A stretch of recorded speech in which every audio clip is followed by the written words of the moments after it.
হিস্টোগ্রামটা এমন হবে আপনাদের ইমেজটা ধরেন এরকম হচ্ছে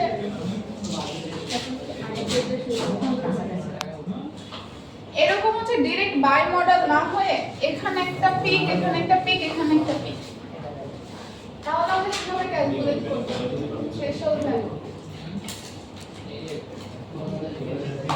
এরকম হলে থ্রেশহোল্ড ভ্যালু কিভাবে ক্যালকুলেট করব এটা নিয়ে এখানেও তো একটা ভ্যালুগুলো যে ওইরকম হয়ে যাবে যে আমরা পোকার গেমের কিছু দেখলাম না এরকম হয়ে যাবে তাহলে আমরা এখানে কি করতে পারি সলিউশন দুইটা থ্রেশহোল্ড ভ্যালু নিতে পারি না এখানে একটা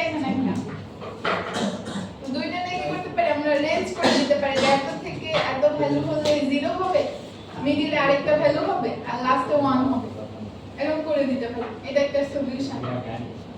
তাই না আচ্ছা এখানে আমরা কি করতে পারি একটা সলিউশন হচ্ছে আমরা কি দুইটা থ্রেশহোল্ড ভ্যালু ক্যালকুলেট করতে পারি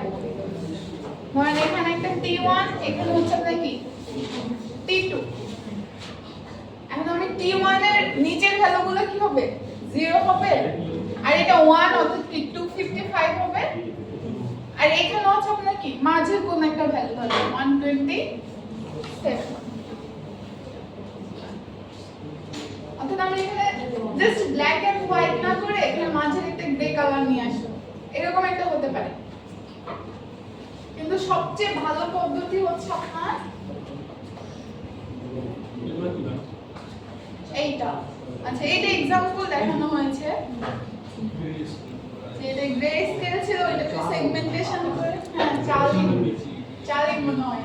এটা বই আছে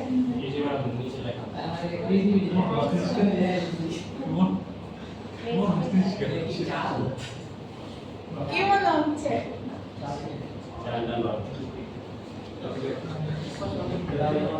যদি বাই মডেল হয় সেই ক্ষেত্রে গ্লোবাল থ্রেশহোল্ডিং ভালো কাজ করবে কিন্তু আমার যদি ওই যে এরকম তিনটা পিক থাকে সেই ক্ষেত্রে আমার আরেকটা সলিউশন আমি দুইটা থ্রেশহোল্ড করতে পারি কিন্তু আমার যদি এইরকম হয় যে আমার যদি হচ্ছে আপনার যে হিস্টোগ্রামটা আছে ওইটা যদি এরকম হয় এরকমও তো হতে পারে তাই না সেই ক্ষেত্রে আপনার থ্রেশহোল্ড ভ্যালু কিভাবে ক্যালকুলেট করতে হয় এভাবে হলে গ্লোবাল থ্রেশহোল্ড ক্যালকুলেট করা অনেক জানা দেখা যাচ্ছে ভালো রেজাল্ট দিচ্ছে না সেই ক্ষেত্রে আমাদের অ্যাপ্লাই করা হলে হচ্ছে আপনার অপটিমাল গ্লোবাল থ্রেশহোল্ড এটাকে ওৎসু মেথডও বলা হয় এই যে ওৎসুস মেথড তো এটা একটু আগে শুরু করি ম্যাথটা মনে হয় আজকে দেখানো হবে না না এটা আগে একটু আপনাদের মাথায় ঢুকাতে হবে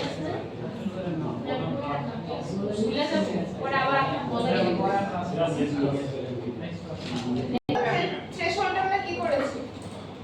যে হচ্ছে আমরা দুইটা গ্রুপে ভাগ করেছি বারবার থ্রেশহোল্ড ক্যালকুলেট করে যেটা বেস্ট হয় সেটা সিলেক্ট করেছি এখানে যেটা হয় এটাও সেম হচ্ছে আপনার কি দুইটা গ্রুপে ভাগ করা হয় কথা হবে না এখানেও কি দুইটা গ্রুপে ভাগ করা হয় এখন আপনার এই গ্রুপের ভাগটা কিভাবে হয় ওইখানে জাস্ট কি এভারেজ ভ্যালু ধরে নিয়েছিলাম এখানে কিভাবে ভাগটা হয় এখানে প্রত্যেকটা ভ্যালুকে হচ্ছে আপনার কি মিডলের ভ্যালু হিসেবে ক্যালকুলেট করা হয় অর্থাৎ এটা ইটারেশন হিসেবে বারবার ক্যালকুলেট হয় এখন যেই ভ্যালুটার জন্য আমাদের হাইয়েস্ট হচ্ছে আপনার কি হবে ম্যাক্সিমাম বিটুইন ক্লাস ভেরিয়েন্স অথবা মিনিমাম উইদিন ক্লাস ভেরিয়েন্স হবে সেইটা হবে আমার থ্রেশহোল্ড হ্যাঁ এইটাই আচ্ছা এখানে দেখেন ভেরিয়েন্স বলতে কি বোঝায় ভেরিয়েন্স বিচ্যুতি আচ্ছা ভেরিয়েন্সের আমরা যদি নরমালি ডেফিনিশন বলি তাহলে কি কোন পয়েন্টগুলো কি পরিমাণ স্প্রেড আউট এটা বোঝায় ভেরিয়েন্সগুলো মিন থেকে পয়েন্টগুলো কি পরিমাণ স্প্রেড তাই না এটা বোঝায় এখন আমরা এখানে সবকিছু ক্যালকুলেশন ভেরিয়েন্স দিয়ে তো আমরা যদি দুইটা ক্লাসে ভাগ করি এমন যদি দেখাতে পারি যে একটা ক্লাসের ভ্যালুগুলা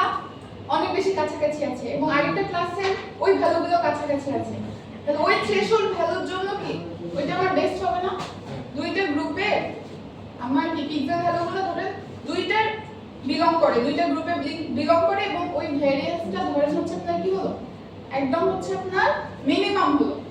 গ্রুপের ক্ষেত্রে যদি ক্যালকুলেট করি তাহলে কি ওইগুলো অনেক কাছাকাছি আছে না, স্প্রেড কম শুধু গ্রুপের পিক্সেলগুলোর ক্ষেত্রে। এটাকে বলা হচ্ছে আপনার কি within class variance. And C1 এবং C2 যদি দুইটা ক্লাস হয় তাহলে এই দুইটার এটার ভ্যালুগুলো কাছাকাছি আছে, এটার ভ্যালুগুলো কাছাকাছি আছে, অর্থাৎ উইদিন ক্লাস ভ্যারিয়েন্স যদি মিনিমাম হয় সেই ক্ষেত্রে ওইটা আমার কি বেস্ট থ্রেশহোল্ড। এটা দুই ভাবে ক্যালকুলেট করা যায়, উইদিন ক্লাস ভ্যারিয়েন্স দিয়ে, আরেকটা হচ্ছে কি বিটুইন ক্লাস ভ্যারিয়েন্স। এখন আমি এটাকে একটা বিবেচনা করছি, এটাকে একটা বিবেচনা করছি, এই দুইটার দূরত্ব যদি সবচেয়ে বেশি হয়, এটা যদি ম্যাক্সিমাম হয় তাহলে কি ওইটা আমার বেস্ট থ্রেশহোল্ড। এখন এইজন্য বলেছে যে হচ্ছে আপনার find the threshold that minimizes the weighted within class variance অথবা হচ্ছে আপনার কি maximizes the between class variance. হ্যাঁ, ক্লাস্টারিং এর মতো কিছু কনসেপ্টটা বুঝছি। এরপর কি ম্যাথমেটিক্যাল ক্যালকুলেশন হবে। কনসেপ্ট হচ্ছে কি হবে, গ্রুপগুলো আমরা ভাগ করব, গ্রুপের পিক্সেলগুলো যদি কাছাকাছি থাকে অর্থাৎ উইদিন ক্লাস ভ্যারিয়েন্স যদি কম হয় সেক্ষেত্রে ওটা হবে বেস্ট থ্রেশহোল্ড। আর আমরা যদি দুইটা ক্লাসের মধ্যে বিবেচনা করি তাহলে কি অবশ্যই দুইটার ডিসটেন্স অনেক বেশি হওয়া লাগবে, ওটা কি আমার মিডল ক্লাস ভ্যারিয়েন্স, ওটা যদি ম্যাক্সিমাইজ হয় তাহলে ওটা আমার কি বেস্ট থ্রেশহোল্ড হবে। আর দুই ভাবে ক্যালকুলেট করা যায়, আপনার আগে একটা জটিল দিয়েছিলাম আর একটা সহজ দিয়েছি, তো আমরা মেইনলি উইদিন ক্লাস ভ্যারিয়েন্স দিয়ে ক্যালকুলেট করছি। তাছাড়া অনেক ইকুয়েশন আছে, এগুলো যে মাথা খারাপ করার দরকার নাই, এগুলো পরে দেখবো, আগে ম্যাথ দেখবো। আর এগুলো দেখবো আমরা।